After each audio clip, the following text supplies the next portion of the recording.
কয়েকদিন ধরে দেশে বিভিন্ন স্থানে জ্বালানি তেলের সংকটে বিপর্যস্ত জনজীবন।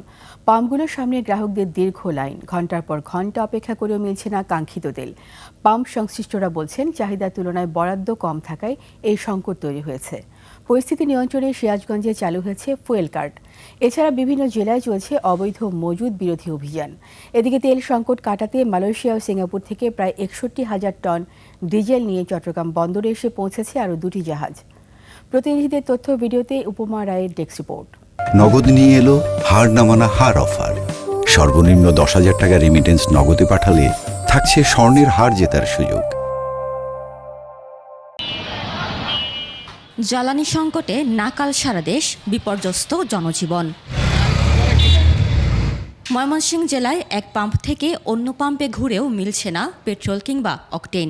আর পাম্প সংশ্লিষ্টরা বলছেন, সরবরাহ স্বাভাবিক না হওয়া পর্যন্ত পরিস্থিতির উন্নতি সম্ভব নয়। রেগুলার বাইক ইউজ করে আমরা ব্যবসা বাণিজ্যের কাজে বিভিন্ন জায়গায় যাই। এখন তো আমরা এগুলো করতে পারতেছি না, আমাদের অনেক লেট হয়ে যাচ্ছে। লেটের কারণে অনেক লস হচ্ছে। সপ্তাহে এখানে প্রায় 15,000 লিটারের চাহিদা আছে, সেই তুলনায় আমরা পাই মাত্র 4,500 লিটার। রাজবাড়ীতে কাঠফাটা রোদে লাইনে দাঁড়িয়ে চরম দুর্ভোগে গ্রাহকরা। তেল না পেয়ে অনেকেই কাজে যেতে পারছেন না।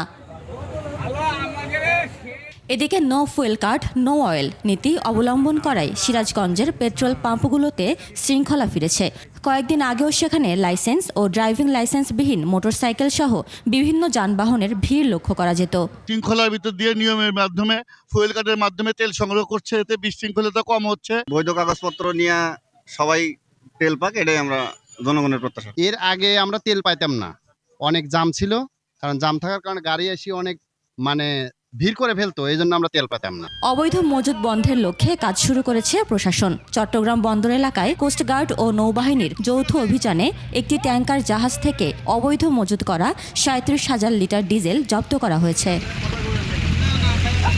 ফরিদপুরের সালথা উপজেলায় অবৈধভাবে 320 লিটার ডিজেল তেল ক্রয় ও পরিবহনের অভিযোগে এক যুবককে 30,000 টাকা জরিমানা করেছে ভ্রাম্যমাণ আদালত। যে কোনো ব্যক্তি অবৈধভাবে ডিজেল, পেট্রোল বা কিরোসিন মজুত করার চেষ্টা করবে, তাদের বিরুদ্ধে আমরা সর্বোচ্চ আইন ব্যবহার করার, সর্বোচ্চ শক্তি ব্যবহার করার চেষ্টা করব। ব্রাহ্মণবাড়িয়ার নাসিরনগরের সেলিম এন্টারপ্রাইজে অবৈধভাবে মজুত করে রাখা প্রায় 5,000 লিটার জ্বালানি তেল জব্দ করেছে প্রশাসন। এ সময় প্রতিষ্ঠানটিকে 10,000 টাকা জরিমানা করা হয়। মেহেরপুরে অবৈধভাবে তেল নামানোর সময় লরি বোঝাই 4,500 লিটার তেল জব্দ করে হেফাজতে নিয়েছে পুলিশ।